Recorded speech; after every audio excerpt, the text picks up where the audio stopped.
Bonjour Marc Zeller, très heureux de t'accueillir à notre table à l'occasion de Surfing Bitcoin pour une nouvelle interview.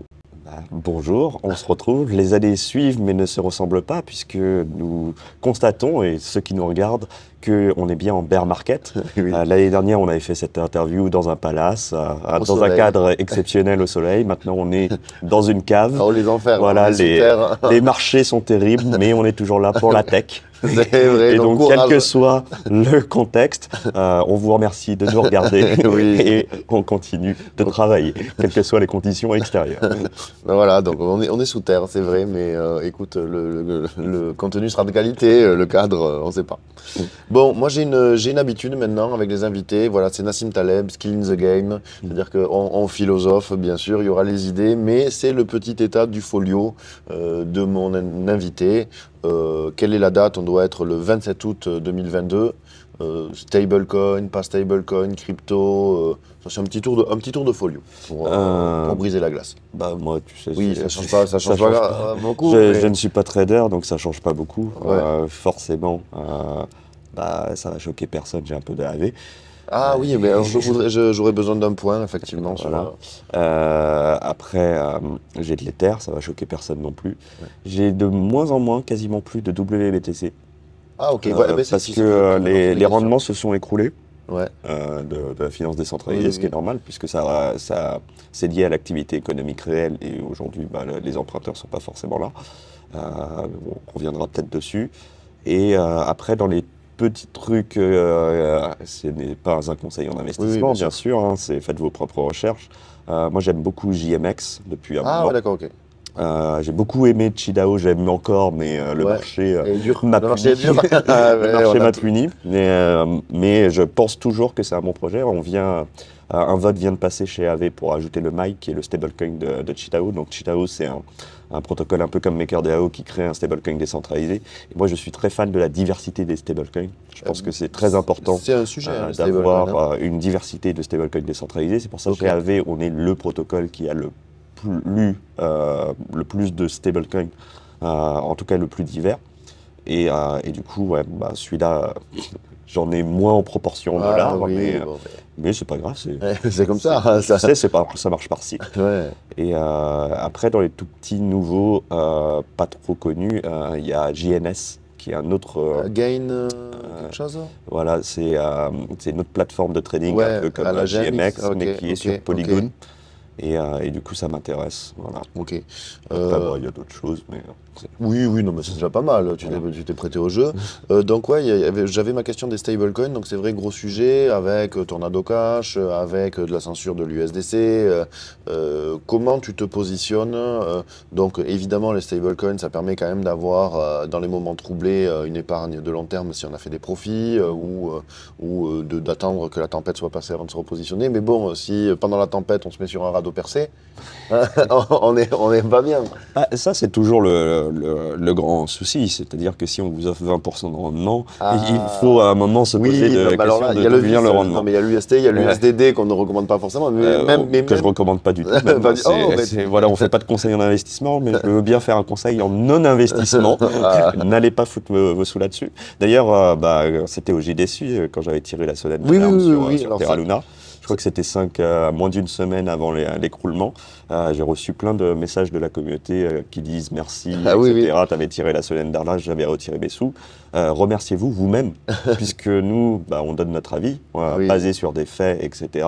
Mais c'est vous qui prenez vos propres décisions d'investissement. Et je suis heureux d'avoir posé ma petite pierre, mais à la fin, c'est vous qui décidez avec vos portfolios. Ouais, mais quand même, si, on te remercie, parce que justement, ça fait partie des questions que je voulais te poser, qui sont une de tes caractéristiques, c'est la rubrique déminage. C'est-à-dire que c'est le démineur, et c'est les scams ou les dangers du moment, parce que c'est pas toujours des scams, parfois c'est des dangers, on va dire, Celsius, par exemple, c'est de la cavalerie, mais c'était quand même une très belle plateforme pendant longtemps, Oui. et au bout d'un moment, quand l'UST est tombé, justement, et Luna est tombé, c'est sûr que toutes les plateformes qui proposaient du yield centralisé étaient en risque, parce qu'on connaissait pas leur exposition à ce problème-là. Mais il y a quand même des degrés de gestion du risque. C'est-à-dire Ah, ben que là, il est pas très bon, j'ai ce qui a l'impression. tué Celsius, c'est d'avoir fait all-in, Ouais. mettre tous ses œufs dans le même de paniers, Oui. enfin dans beaucoup de paniers percés, on va dire. Oui. Bien sûr, la gestion du risque, il y a toujours du risque. Hein. C'est facile de dire a posteriori, il aurait fallu Bah, que. au début, voilà. moi je trouvais que ça s'apparentait à Non, quand non, même une belle plateforme, hein, tu vois. Mais bon, Oui, oui, oui, c'est Celsius, ça, clairement, ils ont fait des produits qui étaient intéressants. Moi, je suis très déconnecté des émotions dans ce genre de Oui. truc. Je regarde juste ce qui s'est passé. Ils avaient les CX tokens, qui étaient des représentations Oui. de tokens sur Polygon. C'était très intéressant. Il y avait différentes initiatives qui étaient bien. Après, voilà, ils ont pris des risques. Ils ont Ils ont joué. pris trop de risques. Et ils ont pris trop de risques avec les fonds de leurs Oui. utilisateurs. Ça, c'est moins sympa, déjà. Et ils ont joué, ils ont perdu. Ouais. C'est la vie, c'est les marchés. Et c'est pour ça qu'on vous rappelle souvent de faire vos propres recherches. Mais par donc, contre, t'observes quelque il chose y a d'horrible d'autres en ce il y a- moment il y a d'autres plateformes qui ont mis quelques œufs dans Oui. ces paniers-là et qui du coup ont pris du perte. Est-ce que ça Mais veut ont dire tenu. que c'est des mauvaises plateformes? Ont tenu, parfois les utilisateurs ont perdu 5%, 10%, 15%, selon leur exposition au risque. Par exemple, je pense que Swissborg et Just Mining étaient dans ce cas-là. Je pense que ça reste encore de très bonnes plateformes. Alors certes, ils ont fait de la gestion de risque. Et comme ils l'ont fait de manière diversifiée, ce panier qui est complètement allé à zéro, ça n'a pas Oui, mis ça à va faire zéro. tout tomber. Donc il y a certains utilisateurs qui ont perdu un peu de sous, mais ça fait partie du jeu. Enfin, l'investissement, les retours ne sont pas garantis. Il n'y a que les arnaqueurs qui vous disent que les retours sont garantis. Donc moi, j'aimerais quand même qu'on prenne du recul là-dessus. Oui, parfois on joue, parfois on perd. Ce qu'on reproche, c'est de jouer à 100% avec des sous qui ne sont pas à nous. Mais par contre, que quelqu'un perde 5, 10, 15, 20% parce que dans la diversification, il y a eu un mauvais choix. Je suis désolé, ça s'appelle la réalité des marchés. Et pour moi, il n'y a rien de choquant. Et par exemple, j'ai aucun problème avec Just Mining, Swissborg ou d'autres qui seraient potentiellement dans cette situation. Ok, bon, mais ça, tu fais bien hein, disons, d'équilibrer un petit peu le débat. Et est-ce que toi, tu observes, parce que ça, c'est la rubrique de minage, je l'avais prévu plus tard, mais c'est quand même une de tes qualités, parce que tu n'as pas fait ça que sur l'UST, hein. Enfin, tu as annoncé plusieurs fois sur plusieurs domaines, alors je ne me souviens pas de tout, mais en général, tu es, un bon Cassandre. Mais j'essaye de ne pas être Cassandre tout le temps. Non, mais attends, mais après, il y a des moments, tu as des moments d'euphorie, d'optimisme, tu as des petits trucs que tu observes. Franchement, tu es un très bon observateur de la défi hein, et des cryptos en général. Est-ce que tu observes là, donc, dans la rubrique des minages, une tendance à la con? Là, clairement, en fait, ça fait du bien le bear market. Oui, voilà, parce que ça nettoie. Donc là, bon, ces gens sont soit ont disparu sur une île déserte avec leur argent. Et on leur souhaite le meilleur, mais bon, les biens il mal reste acquis. Reste l'USDD qui Oui, mais l'USDD, il n'y a pas besoin de prévenir les gens. Les gens sont au courant. Là, le gros point d'achoppement qui va arriver dans les 2 prochaines semaines, c'est le fameux Ethereum Proof of Work. Ah, voilà. Qui est un objet de spéculation monumental. Oui, un objet de notre ami Justinson, comme quoi il revient toujours au cœur des débats sur certains sujets, a été le premier à lister à dériver d'Ethereum Proof of Stake, qui s'appelle Ethereum. Pour moi, ça s'appelle Ethereum. Oui, bien sûr, bien sûr. Et Ethereum Proof of Work, qui s'appelle Proof of Work, qui est un altcoin. Et donc, ces dérivés, ce qu'il faut bien comprendre, c'est n'allez pas sur Poloniex déjà, c'est un endroit assez dégueulasse. Il existe d'autres plateformes qui se sont mis à faire ces trucs-là. Mais ce que vous achetez là-dessus, c'est pas de l'Ethereum Proof of Work, ça n'existe pas. Ça existera éventuellement dans 2 semaines ou 3, enfin, ça dépend de quand on sort la vidéo, aux alentours du 15 septembre. Vous achetez un produit dérivé, c'est-à-dire vous achetez un jeton, un IOU, un bon d'échange pour peut-être que si ça existe, on vous éventuellement donnera quelque chose. Faites-moi confiance, TKT. C'est un peu le principe de Justinson. Ça, c'est la première chose. Il y a différentes choses qui vont arriver. En fait, ça va être très intense, mais très court. En tout cas, c'est ma prévision. Ok, ah ouais. C'est-à-dire que on l'aime bien. Hein. Va y avoir le merge, donc la création de cette nouvelle chaîne. A priori, il n'y a plus de débat maintenant. Ils veulent y aller, ils iront. C'est leur droit le plus. Ils ont le droit, le plus entier. Et bien sûr. Du coup, si vous avez des Ethers, et vraiment des Ethers, juste des pas Ethers. Pas des ST Ethers ou des B Ethers. Voilà, si vous avez des Ethers, vous obtiendrez des Ethereum Proof of Work. Dans les dernières évolutions, apparemment, et c'est un petit point technique, qui vont changer le Chain ID, ce qui va protéger les gens des replay attacks, qui était un vecteur d'attaque très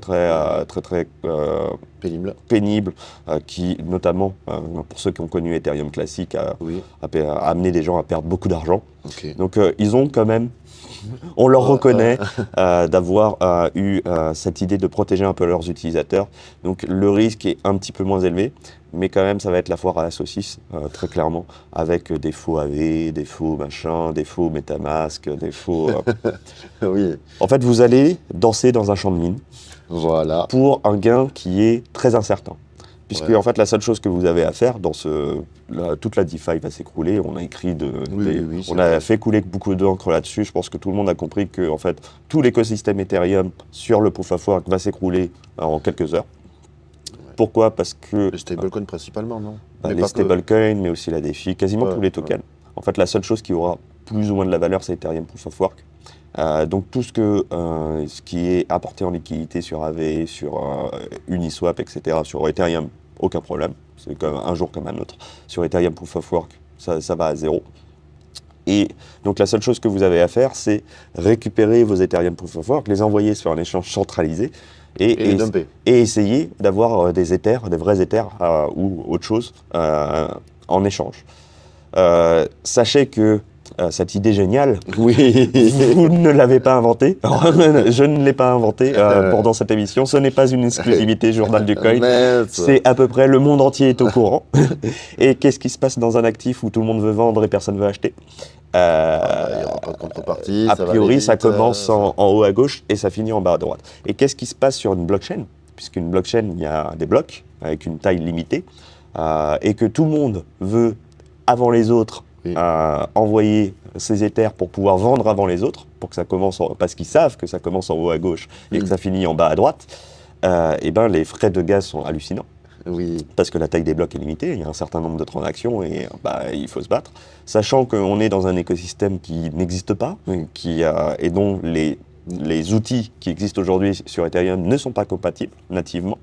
Donc vous allez sur un champ de mine avec un bandeau sur les yeux, et vous luttez pas contre des gens comme vous, dans un champ de mine, à danser un bandeau sur les yeux. Vous luttez contre des robots qui sont optimisés pour faire ça, dont le code est écrit depuis des semaines, et qui vont tout exécuter et remplir l'ensemble des blocs sur les premières heures pour pouvoir vider tous les Ethers Proof of Work de Uniswap, tous les Ethers Proof of Work de AV, tous les Ethers Proof of Work de MakerDAO, etc., etc. Ils vont ramasser le maximum pour faire en sorte que tous les tokens, tous les USDC qui valent zéro, que vous pensez être un génie d'avoir découvert que vous pouvez les échanger contre des Ethereum Proof of Work parce que ça vaut zéro, a priori vont passer devant vous. Et donc vous allez vous retrouver à payer énormément de gaz pour échanger énormément de tokens contre très peu d'Ethereum Proof of Work et envoyer ça dans un échange centralisé après cette armée de robots qui va remplir tous les blocs et rendre les transactions quasiment impossibles pour les humains pendant quelques heures.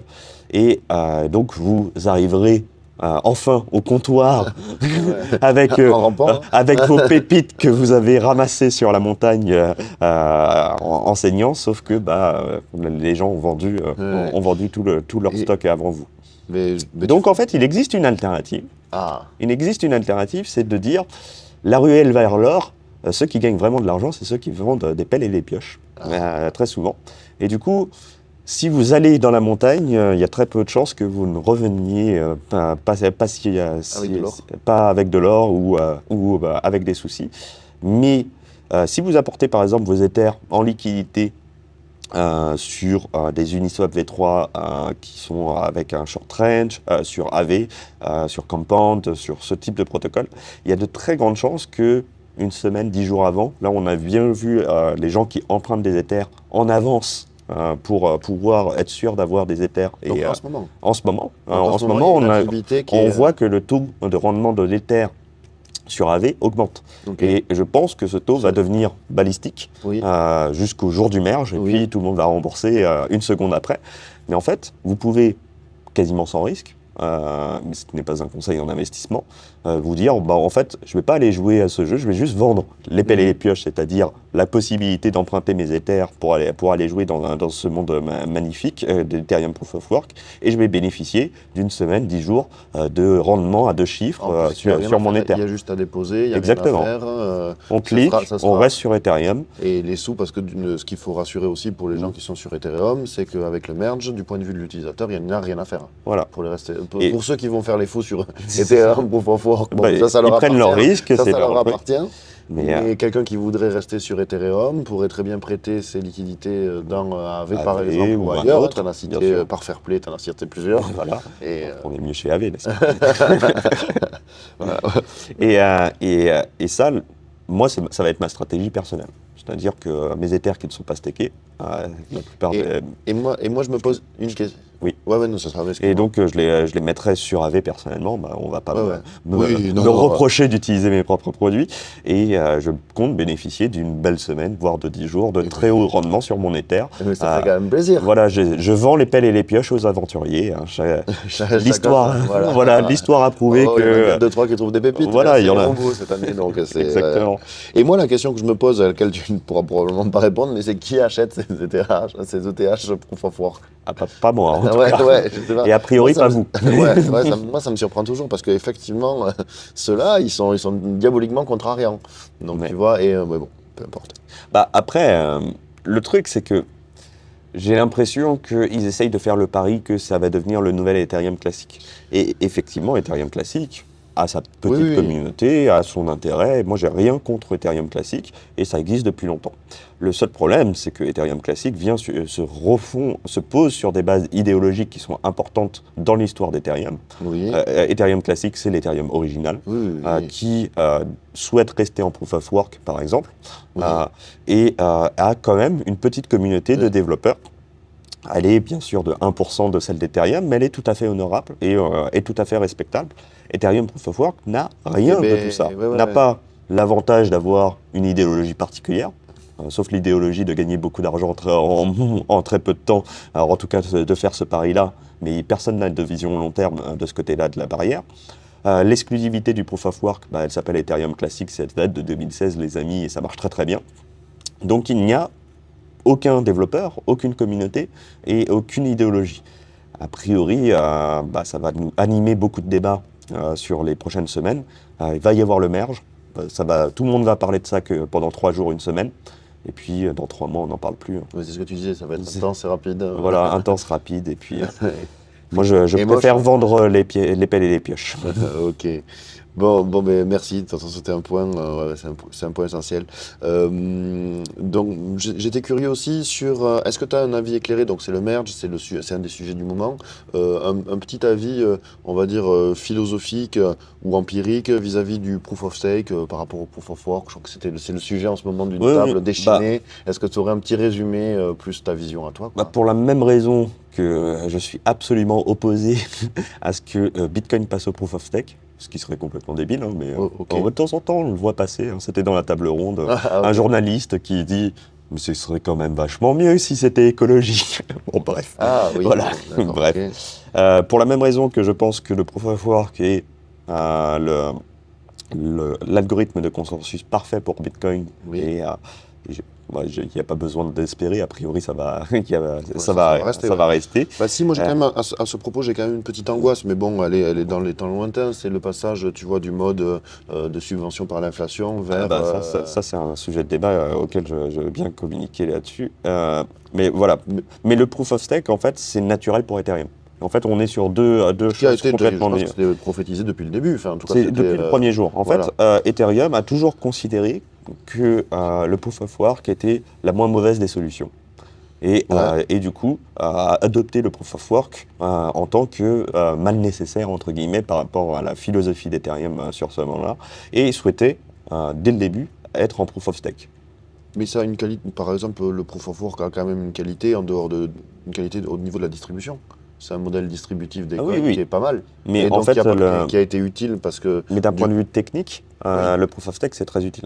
Par exemple, le proof of work, dans 10 minutes, en moyenne, mathématiquement, il y aura un nouveau bloc sur Bitcoin. Alors ça, c'est en moyenne mathématiquement. Oui, bon, 9 en pratique, voilà, 8, c'est- bon... donc sur Bitcoin, c'est pas très grave que le prochain bloc soit dans 8 minutes ou dans 12 ou dans 1 heure. A priori, ça va marcher. Quand on fait Ethereum et qu'on a des applications décentralisées, en fait, le temps en informatique, c'est extrêmement important. Et avoir du temps prévisible, c'est extrêmement important. Le proof of stake permet ce système d'époque. Ouais. Et en fait, le merge, on va passer de un bloc à peu près toutes les 13 secondes, puisque le Oui. proof of work Oui, sur oui. Ethereum est exactement sur Bitcoin. Parfois, il y a 20 secondes sans bloc, parfois, il y a 1 minute, parfois, il y a 2 blocs en 1 seconde. C'est comme ça que ça fonctionne. C'est les magies de la variance. Oui. Là, on va passer, dans 2 semaines et demie, à un bloc toutes les 12 secondes. Alors, il y a 1% de chance Ok. qu'il y ait un bloc qui soit vide ou machin. Donc, en fait, le temps moyen d'un bloc, il est légèrement au-dessus de 12 secondes. Ok. Pour des raisons techniques, c'est impossible de faire un truc parfait. Ok, ok. Hein, Mais c'est déjà beaucoup plus précis. On mais gagne en précision. on gagne des ordres ouais, de magnitude en précision. Ce qui, quand on construit des choses comme on le fait sur Ethereum, c'est très très très important, et notamment pour plus tard, puisqu'on prévoit à l'avance des choses comme le sharding, des choses comme les layer 2, Oui, bien etc. sûr, bien Donc en fait, le proof of stake, c'est vraiment le consensus C'est taillé, naturel c'est taillé pour pour Ethereum. Ouais, ok. tout comme le proof of work est Et taillé taillé pour pour Bitcoin. Bitcoin, Et ok. c'est bien de séparer les choses en fait. Ok. Et donc voilà. Et en plus, je veux dire, Ethereum a eu, donc, depuis son lancement en 2015 jusqu'en 2022, donc 7 ans, 7 ans de distribution de la supply Mais en proof of work, ce qui est plutôt sympa. Enfin, moi, je trouve que c'est un beau modèle de distribution. Et ensuite, ça va continuer. Mais bon, voilà. ça va continuer. Ok, et donc ben ça c'est ton avis. Et après, empiriquement, bon, moi à titre personnel, mais je pense que tu me rejoindras, c'est que ça semble fonctionnel quand même le proof of stake. Il y a d'autres réseaux qui l'utilisent, c'est peut-être pas le même. Alors je ne connais pas les spécificités particulières de celui. Il y a le slashing, je crois que c'est ce qui est parfois sous-évalué, c'est parce que c'est très complexe, hein, c'est normal, c'est que Ethereum fonctionne en 2 parties. Et le Oui, fameux avec merge, ouais, c'est le fameux merge, c'est la fusion de ces 2 parties. Il y a la partie exécution, qui est la partie très très très très importante, puisque si on n'exécute pas les smart contracts, si on n'exécute pas les transactions, une blockchain, c'est pas très utile. Et il y a la partie consensus, c'est-à-dire comment on se met d'accord quelles sont les transactions qu'on va pouvoir lancer à l'exécution pour exécuter des transactions, créer un nouveau bloc et ajouter un bloc sur cette chaîne de blocs. Là, ce qu'on fait, c'est qu'on fusionne les deux. Mais les deux, ils fonctionnent depuis longtemps, en fait. Le Proof of Work fonctionne depuis 7 ans, Oui. sans problème. A priori, il y a toujours des nouveaux blocs. Le consensus fonctionne depuis 2 ans, un peu plus de 2 ans, décembre 2020, le lancement de la Beacon Chain. Et donc, cette fusion-là, elle va avoir lieu, mais en fait, sur un avion qui a des passagers, puisque c'est le fameux avion, on change l'avion en plein vol. Le moteur de l'avion en plein vol. Hein. Mais en fait, on a changé le moteur de 10 avions avant sans passagers, ou avec des mannequins de test, de crash test. Et là, oui, bon, on le fait en balle réelle. Là, on le fait en vrai. Mais les 10 fois où on l'a fait avec des mannequins de crash test, ça a marché. Et c'était le même avion en fait. C'était exactement le même avion, le même modèle et le toi, même tu es moteur. relativement confiant. Donc après, bon, seul l'avenir, mais il n'y a pas de. A priori, il n'y a pas d'angoisse on sera particulière. vite fixé. Hein. Oui. Vous regardez cette vidéo. Si vous la regardez après le 15 septembre ou fin septembre, vous avez déjà la réponse. Vous pouvez mettre votre commentaire, tout s'est bien passé. Hashtag tout s'est bien passé. Voilà, mettez ça. Et sinon, sinon, je pense qu'on le saura aussi. Hein. Alors, on a fait une petite transition, tu vois, où tu m'as dit on pourra en reparler. C'était sur moi, une de mes angoisses, et je suis pas sûr que tu me rassures, mais bon, je te pose quand même la question. C'est sur la transition de Bitcoin du modèle d'inflationnaire au modèle de fees. Aujourd'hui, c'est le plus grand danger pour moi, pour Bitcoin. Je suis assez d'accord avec ça. Dans sa situation actuelle. Okay. Heureusement que les choses peuvent évoluer. Après, Bitcoin a du mal à évoluer, et c'est là le sujet principal des choses. C'est que Ethereum a réussi à se passer de ses subventions. Et ça, c'est un truc qui sera effectif à partir du mars. 90% de la réduction de l'émission monétaire sur Ethereum. Et comme il y a du burn, il y a une déflation monétaire qui est prévisible quand les périodes d'activité du réseau le permettent. Aujourd'hui, Ethereum, un jour moyen, c'est 2 millions de frais de transaction qui vont sécuriser le réseau par jour. Bitcoin, un jour moyen, c'est 200 à 300 000 $. Sachant que la valorisation de Bitcoin est 2 fois supérieure à celle d'Ethereum. Donc c'est le budget sécurité d'Ethereum à market cap égal est 20 fois supérieur. Donc en fait, aujourd'hui, la création... Par les fees. Par les fees. Mais il n'y a que les fees qui comptent, puisque... à long terme, oui. Bitcoin n'est pas une monnaie fiduciaire, elle ne s'imprime pas à l'infini. Satoshi Nakamoto, je pense qu'on est tous d'accord là-dessus, qu'il y a des halvings, et c'est pour ça qu'on est là, 21 millions d'unités. Mais ce que ça veut dire, c'est que quand Satoshi Nakamoto parle des halvings, il parle de block subsidy dans le code. Et subsidy, ça veut dire subvention. Oui, et c'est vraiment cette idée de, on va subventionner un réseau, on va subventionner parce que l'activité économique réelle ne suffira pas, forcément, quand on se lance, voilà.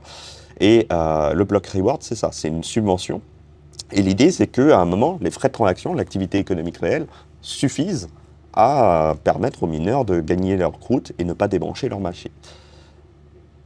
Sur les 14 dernières années, les frais de transaction de Bitcoin n'ont pas été significatifs, voire ont diminué au fil du temps, puisqu'on est passé de 0, parce que quand personne n'utilisait, à notre fameuse Block Size Wars, et SegWit, Taproot, ont permis, et même Lightning Network ont permis quand même de désengorger le Layer 1, et que fait aujourd'hui utiliser Bitcoin, c'est peu cher, clairement. Bien sûr. Si on veut une place dans un bloc dans 10 minutes, ça coûte peut-être $1, même moins que ça.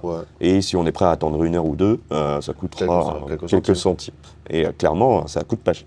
Sauf que la corollaire de ça, c'est que dans exactement 10 ans, les bitcoiners, moi ce que je reproche aux bitcoiners, c'est la politique de l'autruche, de dire t'inquiète, 2140, on verra bien, ça va bien se passer. J'ai eu une altercation social media récemment avec un mineur de l'écosystème francophone, qu'on ne citera pas, mais que vous reconnaîtrez, et qui dit t'inquiète, on sait faire. Quand je lui ai mis la tête dans le caca, il a dit t'inquiète, on sait faire. J'ai fait tant mieux, hein, c'est ton métier, pas le mien, donc je profite là-dessus. Mais dans exactement 10 ans, les subventions de Bitcoin passent sous le Bitcoin. Et 3 halvings, quoi. Voilà, 3 halvings. On a, dans exactement 10 ans, 3 halvings qui auront lieu, hein, le prochain dans 2 ans, et puis 2 autres sur les 8 ans. Et donc, on passe sous le Bitcoin. L'efficacité des ASIC n'est pas infinie. C'est-à-dire qu'au bout d'un moment, il y a une certaine loi de Moore, etc. Et on voit que les générations d'ASIC s'allongent. C'est de plus en plus. Alors bien sûr, il y a eu le Covid, les semi-conducteurs, etc., qui n'ont pas aidé au truc, mais on voit que les générations d'ASIC s'allongent. Ce qui veut dire que cette courbe exponentielle du hash rate, si elle n'est pas soutenue par un prix, est-ce qu'elle va continuer à avoir cette tendance? Alors, pour ceux qui nous écoutent, c'est très important, qu'il pleuve, qu'il vente ou qu'il neige, dans 10 minutes, il y aura un bloc sur Bitcoin. Et ça, j'en suis persuadé. Parce que même si la moitié ou 99% des mineurs débranchent et que, moi, je ferai tourner mon ordi et toi, tu fais tourner ton Mac, parce que rien que pour idéologie. Bien sûr. Par contre, ça vaudra probablement pas $20 000 à ce moment-là. Et c'est ça la chose qu'il faut bien comprendre, c'est que je pense que ce qui fait la sécurité du Bitcoin, c'est que en fait, la courbe de hash rate a une tendance. C'est-à-dire que sur le long terme, le hash rate a tendance à augmenter. Alors, sur les 14 premières années, c'est vertical, donc c'est très visible. Mais je pense que c'est important aussi pour la sécurité de Bitcoin qu'on ait une croissance du hash rate sur le temps. Pourquoi? Parce que si on a un hash rate qui stagne, voire qui décline, parce que à chaque halving, il n'y a pas assez de frais de transaction pour compenser la diminution par 2 des subventions, les gens débranchent, ça devient de plus en plus facile et moins cher de acheter des nouvelles générations d'ASIC et attaquer le réseau. Ce qu'il faut bien comprendre, c'est que le hash rate, je suis prêt, j'ai pas les chiffres exacts, il faudra demander à un mineur, mais je suis prêt à parier que 90% de tout le hash rate qui a existé sur Bitcoin il y a moins de 2 ans. Pourquoi? Parce que les 2008-2010, c'est des CPU, donc ça c'est une seconde de l'histoire moderne. Voilà, de l'histoire moderne, les GPU, etc. Et c'est normal, l'efficacité des ASIC. Et donc, si tu as une période de stagnation, en fait, toute cette belle sécurité, ça devient de plus en plus facile. Très, très difficile, je ne sais pas du tout, mais d'attaquer le réseau. Et du coup, le réseau devient de plus en plus fragile. Donc, le drame, c'est le scénario à la ETC, c'est à la Ethereum classique. Voilà, exactement. C'est ce qui s'est passé sur ETC. C'est ce qui s'est passé sur ETC, où en fait, la baisse du prix et l'absence d'activité économique réelle de frais de transaction sur ETC a fait une baisse du hash rate, qui a été un peu un cercle vicieux. Et comme, là c'était pire pour eux, comme c'était le même algorithme de hashing que Ethereum, il y avait des vagues d'attaques. Voilà, il y a une petite mining pool qui a 5%, qui s'est dit on va faire des double spend, parce que 5% d'Ethereum c'était 8 fois le hash rate de Ethereum classique. Et donc ça fait partie des scénarios catastrophes. Je ne pense pas que ça va arriver, mais en fait, il faut se poser la question sur Bitcoin comment on crée de l'activité économique réelle. C'est-à-dire que Ethereum a réglé ce problème aujourd'hui. Aujourd'hui, parce ce qu'il problème est Il réglé. est plus expressif, le langage, donc il y a plus de cas d'usage. Exactement, sauf que Bitcoin veut le beurre et l'argent du beurre. Bitcoin veut la simplicité par design, parce que la complexité, c'est des problèmes de sécurité, et ça c'est tout à fait correct. Bitcoin veut l'or numérique, la hodl culture, c'est-à-dire n'utilisez pas vos bitcoins, achetez-en, stockez-les dans un cold wallet, et puis faites autre chose de votre vie. C'est ce qu'on a eu comme panel hier, où vous faites des choses compliquées quand même. Moi, je fais du DCA et je fais autre chose de ma vie. Bah ok, pourquoi pas. DCA, c'est bien. Mais... Bitcoin ne veut pas de layer 2. Ça, c'était la fameuse Opcode War de 2014, qui, en fait, Ethereum existe parce que Bitcoin n'a pas voulu d'Ethereum comme un layer 2. C'est toute l'histoire de Mastercoin, Counterparty. Vitalik Buterin, c'était un Bitcoiner. Tous les altcoiners sont des Bitcoiners et qui ont créé leurs altcoins parce qu'il n'y avait pas de possibilité de devenir un layer 2 de Bitcoin. C'est très clairement, c'est Luc Dash Jr. Je le porte comme co-créateur, cofondateur d'Ethereum au final, par proxy. Je pense que ça lui fera plaisir. Oui, ça lui ferait grandement plaisir de le savoir. Voilà. Mais je pense qu'il a été absolument nécessaire pour la création d'Ethereum en tant qu'altcoin, parce que sans lui, et bien sûr d'autres corps dev. Après, ça se conçoit avec la prise de risque soit prise ailleurs. Il y avait Sauf que la réalité, c'est ce que j'ai dit hier pendant la conférence. Moi, les photos, et on avait cette discussion la semaine dernière, les photos de singes, ça ne m'intéresse pas personnellement. C'est-à-dire dépenser $1 million pour avoir une photo de singe. Après, je suis coupable de dépenser parfois beaucoup trop d'argent que de raison pour acheter des Avegotchi. Donc voilà, je ne vais pas blâmer aux voisins alors que j'ai mes propres machins. Voilà. Et du coup, ici, dans Surfing Bitcoin, il n'y a pas grand monde qui a un Bored Ape ou un CryptoPunk. A priori, ce n'est pas le public. Mais ce que j'ai essayé de transmettre, c'est que certes, j'ai pas de CryptoPunk, j'ai pas de Bored Ape, mais Bored Ape a contribué pour des dizaines, voire des centaines de millions de dollars à la sécurité des réseaux d'Ethereum parce que tous ces NFT, Profile Picture, ont fait des transactions sur le réseau, ont payé des frais de transaction qui ont contribué à la sécurité du réseau. Et en fait, tu vois, Counterparty, c'est un drôle d'exemple pour tout un tas de raisons, donc il n'est pas parfait, mais faisons nos trucs. Peut-être qu'ils ne vous plaisent pas, peut-être que ce n'est pas la monnaie pure, mais au moins on contribue à la sécurité du réseau. Bitcoin a fermé toutes les portes de ce côté-là. Et aujourd'hui, il y a le deuxième truc, c'est que Lightning Network n'aide pas du tout dans ce problème. Puisque moi j'ai ouvert des channels en 2017 Lightning Network, j'étais l'un des premiers à avoir un nœud complet Lightning, etc. Ils sont toujours ouverts, les gars. Et normalement, si vous êtes Bitcoiner et que vous croyez en Bitcoin, généralement, ces channels, je ne vais jamais les fermer, je vais les donner à mes enfants, qui les donneront à leurs enfants. Parce que aujourd'hui, ça ne représente pas des sommes folles, mais en même temps, ça me paye mes cafés. Et depuis 2017, j'arrive à payer mes cafés de temps en temps avec mes quelques sats dessus. Mais si on croit en Bitcoin et en la vision de Bitcoin, ça payera plein de choses plus tard. Et c'est un peu un phénomène de passager clandestin, en fait, le Lightning par rapport Non, c'est pas un passager clandestin dans le sens où quand on ouvre un channel, on paye une transaction, quand on ferme un channel, et en même temps, c'est aussi plein de transactions qui, au final, ne contribuent pas au réseau de la sécurité du Layer 1. Et même si toute la population mondiale ouvrait un channel à un moment, même si dans la réalité, leur banque ouvrira, même dans un monde hyper bitcoinisation, la réalité, c'est que ma mère n'aura pas un channel Lightning Network. Non. Elle ira à sa banque qui lui ouvrira. Bien sûr, parce que c'est trop pénible. Et en fait, ce sera le channel de la banque qui gérera des centaines, des milliers, des dizaines de milliers de bitcoins. Mais du coup, c'est pas une solution. Et donc, Ethereum, ces Layer 2 contribuent au réseau. Optimistic Rollup, Arbitrum, Starknet vont venir s'ancrer. Rollup, ça veut dire on prend un paquet, un batch de transactions, on en fait une grosse, et puis on va la mettre sur le réseau Layer 1. Les utilisateurs d'Optimistic contribuent à la sécurité d'Ethereum Layer 1. Les utilisateurs de Starknet contribuent à la sécurité du Layer 1. Quand tu ouvres, le problème, c'est quoi? C'est que tu les fermes pas, en fait. Oui, alors que donc il y a des checkpoints et des batchs réguliers sur les Layer 2 Rollup. Donc il y a plus d'activité quand même. Exactement. Et ça, c'est un vrai problème. C'est que qui va payer les frais de transaction sur Bitcoin? Sur les 14 dernières années, on n'a pas répondu à cette question, voire on a empiré le truc, puisque, empirer, c'est toujours sympa de faire des transactions pour pas $50. Sur les 14 dernières années, on n'a pas trouvé la solution. Je trouve qu'aujourd'hui, on fait la politique de l'autruche du côté de Bitcoin sur cette question-là, qui pour moi est essentielle. Et la seule chose qu'on me répond, c'est t'inquiète 2140 pour ceux qui n'ont pas compris que les halvings, c'est plutôt 10 ans. Hein, c'est plutôt 10 ans. Pour moi, la prochaine décennie est cruciale pour Bitcoin, vraiment. Dans tous les cas, il y aura un nouveau bloc, hein, ça vous inquiétez pas. Mais en tant que pour le succès de Bitcoin, c'est important la prochaine décennie. Mais je partage ta vision et donc tu ne m'as pas particulièrement rassuré, mais au moins tu en as parlé et le débat est posé. Il faut un éthériste pour en parler à la conférence Bitcoin. C'est dommage. Hein. Non, je crois que ça. Moi, j'ai discuté, il y avait des Laurent MT, j'ai discuté avec des Bitcoiners qui sont des Bitcoiners convaincus et qui ont quand même notion de ça. Mais après, c'est sûr que c'est peut-être pas. Et je sais plus, c'est Andrew Postra qui disait que c'était la grande inconnue.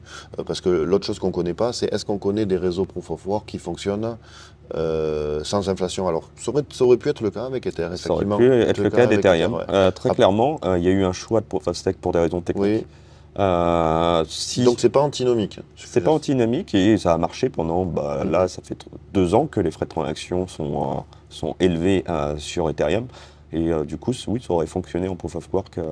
Mais c'est tous ces cas d'usage. Il faut accepter qu'il y ait un layer 2 qui vienne s'ancrer et que c'est Luc Dash Junior qui disait ça ne polluez pas ma chaîne.